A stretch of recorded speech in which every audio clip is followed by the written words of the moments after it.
Okay, so both of you have talked about the significance of story. And I'm just, in Dr. Conde-Frazier, you specifically talked about the importance of connecting to biblical stories, even those stories of war and trauma.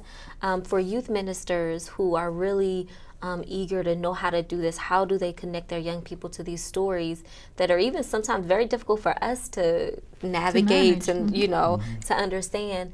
What are some concrete ways that you can suggest for how they might help their young people connect to these biblical stories?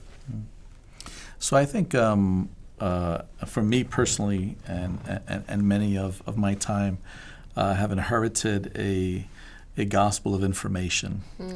That if you know these series of things, these lists, then you would understand God better.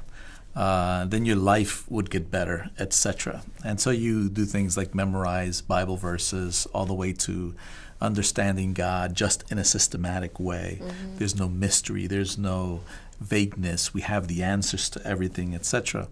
But as we look at the gospel deeper, and particularly in our context, and if we begin to look at the gospel more as the story of God, through Jesus Christ and how he's related to us throughout history, and realize that story is interweaved in so many ways to so many different lineages and so many different aspects of humanity, that historical Jesus, that story continues to us and through us today.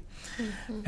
And rather than passing on that traditional list of information and belief systems, etc., to a generation that is overloaded with information, and with less heart and less spirit, when we begin introducing a gospel as story, as God's story, and give them the opportunity to share their story, then we can find ways to connect that.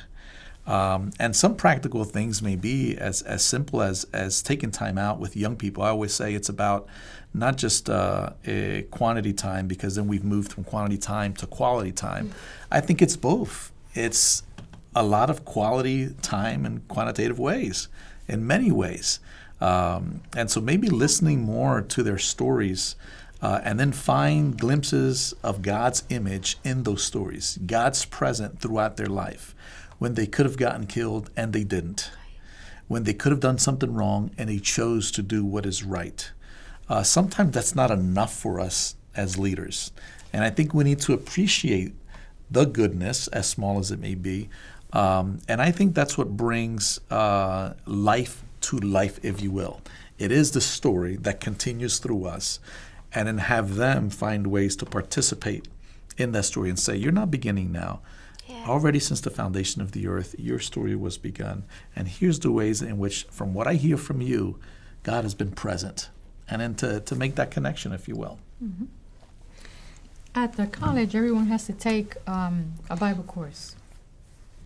And, I know when they're taking the course, because they come into my office, well, I have to take that course, and, right, all of that. But they find that those stories really are connecting with them by doing drama. Mm-hmm. And they have to do it by groups, right? So they pick whatever story they do want, and, we let them skip all the genealogies and all that kind of stuff, right? Because they read the whole Bible, but, they skip all of these particular pieces, which I'm sure most of us skip anyway when we read, right? But they pick a story that they want to dramatize.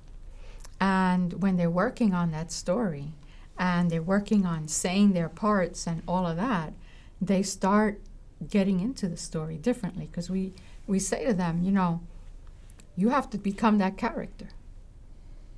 And when they start becoming that character, sometimes they break down and cry. Sometimes they find that those stories become the best stories for their life. Mm. And they hang on to those stories, whether or not they decide to stay with the faith, actually, right? I had a young lady who, she was my valedictorian. She graduated and had to do the speech. And we always traditionally have asked that the person include some kind of significant scripture for them. And she was like, well, I'm an atheist. I said, well, then don't do anything you feel uncomfortable with doing, right? Because that's the respect. And she said, oh, no, but those stories, they're the best ones. They're the best ones. She says, I may not necessarily, be into like God and stuff, but those are the best stories. Those stories have helped me because she went through a real crisis.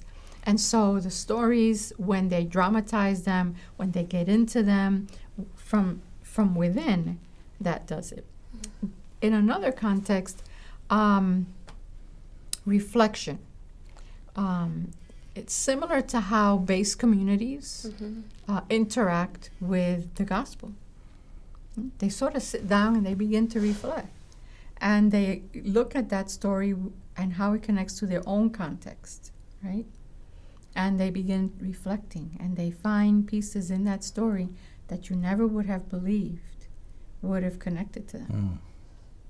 And you understand that scripture is the word of God, and that God is present in God's word, and you'd be surprised. You would be surprised. Well, I'm always surprised. The insights and the pieces that come through, where we just even sit there in silence, and I've just sat there and cried with them.